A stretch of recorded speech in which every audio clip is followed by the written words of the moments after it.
चलिए आज विज्ञान के इतिहास में थोड़ा पीछे चलते हैं और देखते हैं कि जब वैज्ञानिकों ने पहली बार एटम यानी परमाणु के अंदर झांकने की कोशिश की तो उन्हें क्या दिखा।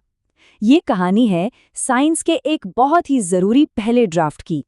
तो शुरुआत इस अजीब से सवाल से करते हैं, भला एक मिठाई और परमाणु का क्या लेना देना है ना। लेकिन यकीन मानिए यही वो आइडिया है जो हमें जे थॉमसन के उस कमाल के विचार तक ले जाएगा। तो कहानी शुरू होती है एक बड़ी पहेली से, एक ऐसी पहेली जिसने साइंस की पूरी दुनिया को हिलाकर रख दिया और हमेशा के लिए बदल दिया। देखिए 1897 से पहले तक तो सब यही मानते थे कि एटम दुनिया की सबसे छोटी चीज है, एक ठोस गोला जिसे और तोड़ा ही नहीं जा सकता। लेकिन फिर जे थॉमसन ने इलेक्ट्रॉन की खोज कर दी, एक छोटा सा नेगेटिव चार्ज वाला कण, और बस यहीं से सारा खेल बदल गया। अचानक से सबके सामने एक नया सवाल खड़ा हो गया। अगर एटम के अंदर नेगेटिव चीजें हैं तो फिर पूरा एटम अंदर से दिखता कैसा है। और इसी मुश्किल सवाल का जवाब देने के लिए साल 1904 में थॉमसन ने अपना एक मॉडल दुनिया के सामने रखा, जिसे आज हम सब प्लम पुडिंग मॉडल के नाम से जानते हैं। तो ये मॉडल आखिर कहता क्या था? थॉमसन ने एक बड़ा ही सिंपल सा आइडिया दिया। उन्होंने कहा, सोचिए कि एटम एक पॉजिटिव चार्ज से बनी मिठाई या पुडिंग जैसा है, और जो नेगेटिव चार्ज वाले इलेक्ट्रॉन हैं वो इसमें किशमिश या प्लम की तरह जगह जगह धसे हुए हैं। ये पहली बार था जब किसी ने एटम के अंदर की बनावट के बारे में कोई थ्योरी दी थी। ये जो मिठाई वाली तुलना थी ना, ये बहुत काम की थी। इसने एक मुश्किल कॉन्सेप्ट को बहुत आसान बना दिया। मतलब जो पूरी पुडिंग है वो हो गया पॉजिटिव चार्ज का गोला, और उसके अंदर जो किशमिश है वो हो गए नेगेटिव चार्ज वाले इलेक्ट्रॉन। एकदम सिंपल। अच्छा, तो इस मॉडल की कुछ खास बातें भी थीं। पहली के एटम पर कोई नेट चार्ज नहीं होता, वो न्यूट्रल होता है। मतलब जितना पॉजिटिव चार्ज उतना ही नेगेटिव चार्ज। दूसरी बात, इलेक्ट्रॉन किसी फिक्स रास्ते या ऑर्बिट में नहीं घूमते, वो तो बस उस पुडिंग में बिखरे हुए हैं। और हाँ, जो पॉजिटिव चार्ज है वो भी पूरे गोले में एक जैसा फैला हुआ है, कहीं कम या ज्यादा नहीं। अब सवाल ये उठता है कि अगर ये मॉडल आगे चलकर गलत साबित हो गया तो हम आज भी इसके बारे में बात क्यों कर रहे हैं?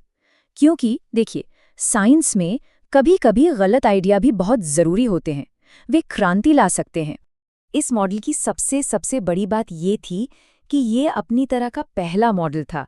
पहली बार किसी ने ये हिम्मत की ये कहने की कि एटम के अंदर भी एक बनावट है, एक स्ट्रक्चर है। इस एक आइडिया ने सदियों से चली आ रही उस धारणा को तोड़ दिया कि एटम अविभाज्य है, मतलब उसे तोड़ा नहीं जा सकता।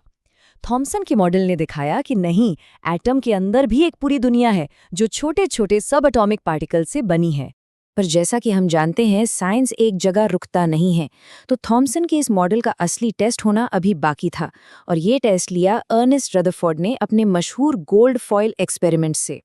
आप देखिए, थॉमसन के मॉडल के हिसाब से लॉजिक तो सीधा साधा था।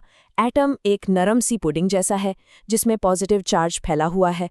तो अगर आप उस पर किसी चीज जैसे अल्फा पार्टिकल्स की तेज बौछार करेंगे तो उन्हें तो बस आर पार निकल जाना चाहिए, ज्यादा से ज्यादा हल्का फुल्का रास्ता बदलेंगे बस। उम्मीद तो यही थी। पर क्या असल में ऐसा ही हुआ जैसा सोचा गया था? नहीं, जो हुआ उसने सबको चौंका दिया। नतीजे वाकई हैरान करने वाले थे।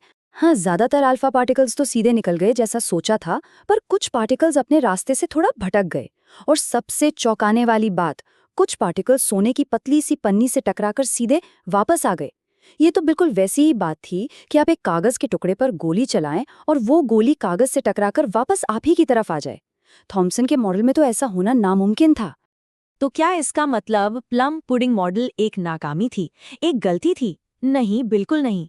वो अंत नहीं था, बल्कि एक नई और बेहतर समझ की शुरुआत थी। चलिए इसका एक छोटा सा हिसाब किताब करते हैं। इस मॉडल की खूबियां क्या थीं? इसने बताया कि एटम को तोड़ा जा सकता है, उसमें सब एटॉमिक पार्टिकल्स होते हैं और वो इलेक्ट्रिकली न्यूट्रल होता है। बहुत बड़ी बातें थीं ये। पर कमियां? ये गोल्ड फॉयल एक्सपेरिमेंट को नहीं समझा पाया। इसमें न्यूक्लियस का कोई जिक्र नहीं था और इलेक्ट्रॉन्स कैसे अरेंज है ये भी साफ नहीं था। तो कुल मिलाकर बात यह है कि थॉमसन का प्लम पुडिंग मॉडल एक नींव का पत्थर था। भले ही वो इमारत नहीं बना, पर उसने वो जमीन तैयार की जिस पर रदरफोर्ड और बोहर ने एटम की कहीं ज्यादा सटीक तस्वीर बनाई। उसने सही सवाल पूछने का रास्ता दिखाया। और ये पूरी कहानी हमें एक बहुत ही गहरे सवाल के साथ छोड़ जाती है। क्या विज्ञान में कोई गलत मॉडल सच में एक विफलता होता है, या फिर वो तरक्की के रास्ते का एक जरूरी हिस्सा है, एक ऐसी सीढ़ी जो हमें सच्चाई के और करीब ले जाती है? सोचिएगा जरूर।